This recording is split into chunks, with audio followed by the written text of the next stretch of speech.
आखिर क्यों अष्टवसु बने देवी गंगा के पुत्र? तो चलिए जानते हैं आज इस सेकंड पार्ट में। तो चलिए आपका स्वागत है हमारे चैनल द साइबर स्पिरिचुअलिटी में। तो चलिए आरंभ करते हैं। इस कहानी की शुरुआत तब होती है जब एक बार अष्टवसुओं को स्वर्ग में अर्थात ब्रह्मलोक में ये श्राप मिलता है कि इन सभी को धरती के ऊपर मनुष्य के रूप में जन्म लेना होगा और कई यातनाएं और कष्ट सहने पड़ेंगे। और तब ये सभी अष्टवसु अत्यंत भयभीत हो जाते हैं और देवी गंगा के शरण में जाते हैं और देवी गंगा को कहते हैं कि हे देवी गंगा, कृपा कर हमें अपने पुत्रों के रूप में जन्म देने का वरदान दे। जिसके बाद जैसे ही अष्टवसु उनके घर में पुत्रों के रूप में जन्म लेंगे, वैसे ही देवी गंगा अष्टवसुओं को गंगा के जल में बहा देंगी। जिसके बाद अष्टवसु उनके श्राप से मुक्त होकर पुनः एक बार स्वर्ग में आ पाएंगे, जिस बात के लिए देवी गंगा मान जाती हैं। इसके बाद बात करें तो एक बार जब देवी गंगा अपने तट के निकट घूम रही थी, विचरण कर रही थी, तब राजा शांतनु देवी गंगा को देख उन पर मोहित हो जाते हैं और उनकी सुंदरता को देख अत्यंत मंत्रमुग्ध हो जाते हैं। तब वो देवी गंगा से कहते हैं कि कृपा कर वो उनसे विवाह कर ले। देवी गंगा क्योंकि राजा शांतनु से विवाह के लिए तैयार तो हो जाती हैं, परंतु उनकी एक शर्त होती है कि राजा शांतनु उनसे कोई एक भी प्रश्न नहीं पूछेंगे और वो क्या करती हैं क्या नहीं, इसके बारे में एक भी सवाल उनसे पूछा नहीं जाएगा। इसके बाद राजा शांतनु जो कि देवी गंगा के प्रेम में इस बात के लिए मान जाते हैं। जिसके बाद राजा शांतनु और देवी गंगा के एक एक कर संतानों की उत्पत्ति होती है। देवी गंगा अपने एक एक कर 6 पुत्रों को गंगा नदी में बहा देती हैं। जैसे ही उनके पुत्रों का जन्म होता है, वैसे ही देवी गंगा उनके पुत्रों को गंगा नदी के जल में बहा दिया करती थी और वो अपने 7वें पुत्र के साथ भी करती हैं। ये बात जब राजा शांतनु को मन ही मन खाने लगी कि आखिर क्यों देवी गंगा ऐसा करती हैं। राजा शांतनु और देवी गंगा के 8वीं संतान जैसे ही जन्म लेती है और देवी गंगा उन्हें गंगा नदी में बहाने जाने ही वाली थी, तब शांतनु देवी गंगा से ये प्रश्न पूछते हैं कि हे देवी गंगा, आप हमारे एक एक संतानों को क्यों गंगा नदी में बहा देती हैं और आप ऐसा क्यों करती हैं। तब देवी गंगा राजा शांतनु को उनका वचन याद दिलाती हैं कि उन्होंने विवाह से पूर्व क्या वचन मांगा था।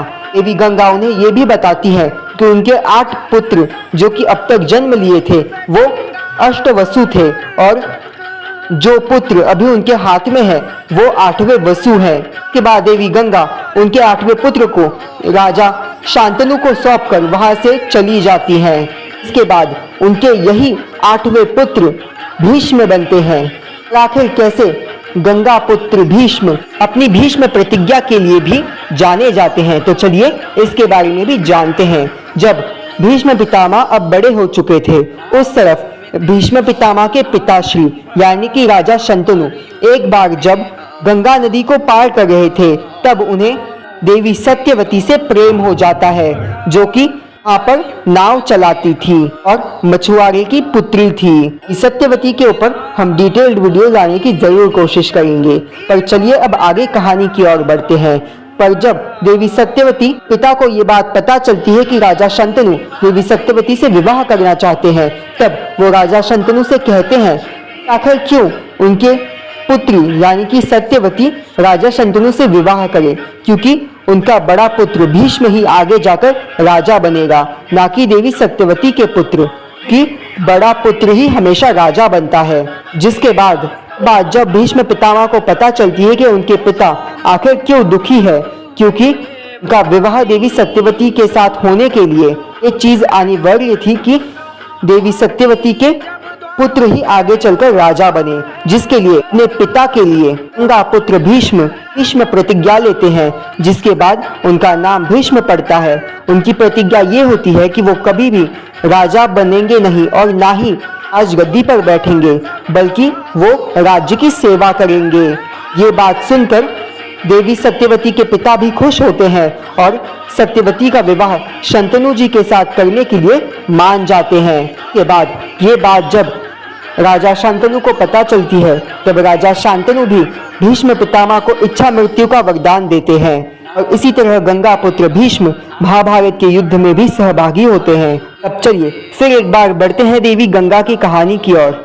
महाभारत के युद्ध में त्रिखंडी के बाणों से बाणशैया पर लेटे भीष्म पितामह की माता गंगा की गोद में आकर अपने प्राणों का त्याग करते हैं, जिसके बाद देवी गंगा अत्यंत दुखी होती हैं। इसके अलावा भी अगर बात करें तो देवी गंगा की कहानी हमें माँ वैष्णो देवी की कथा में भी देखने को मिलती है। तो चलिए अब उस तरफ हमारी कहानी की सीढ़ियों को मोड़ते हैं, जहां पर माता वैष्णो देवी जो कि अवनाथ से भागते हुए एक स्थान पर रुक जाती हैं, जहां पर हनुमान जी जो कि माता वैष्णो देवी के साथ थे, उन्हें अत्यंत प्यास लगती है। तब देवी वैष्णवी अपने बाणों से धरती पर बाण गंगा को उत्पन्न करती हैं और तब देवी गंगा माता वैष्णवी अर्थात देवी त्रिकुटा के गणों से बहती हुई बाण गंगा के रूप में वहां पर बहती है और इन्हीं बाण गंगा में देवी वैष्णवी अपने बाल धोती हैं और हनुमान जी अपनी प्यास बुझाते हैं। और आज भी श्रद्धालु बाण गंगा में स्नान के पश्चात ही देवी वैष्णो देवी की दर्शन के लिए आगे बढ़ते हैं। देवी गंगा की कहानियां तो अनंत हैं। देवी गंगा सतयुग में, त्रेता युग में, द्वापर युग में, बल्कि कलयुग के अंत तक भी धरती पर रहेंगी और जगत का कल्याण करेंगी। कल की अवतार से पूर्व देवी गंगा पुनः एक बार वैकुंठ लौट जाएंगी। परंतु आज के लिए तो बस इतना ही। हमने हमारी देवी गंगा के सीरीज में गंगा देवी भागीरथी की कहानी जानी। देवी गंगा कैसे भगवान शिव की जटाओं में आती हैं, कैसे वो गोदावरी के रूप में धरती पर आती हैं और कैसे देवी गंगा महर्षि राजा शांतनु के साथ मिलकर अपने पुत्रों को जन्म देती हैं और कैसे भीष्म पितामह देवी गंगा के पुत्र बनते हैं। ना केवल इतना, बल्कि हमने देवी गंगा धरती पर कैसे आती हैं और उनके श्रापों के योग से लेकर देवी गंगा के वामन अवतार में प्रकट होने की कथा को भी हमने बताया है। सो गाइस, आज की वीडियो के लिए बस इतना ही। मिलेंगे नए वीडियो में नए टॉपिक के साथ। तब तक के लिए नमो गणेश।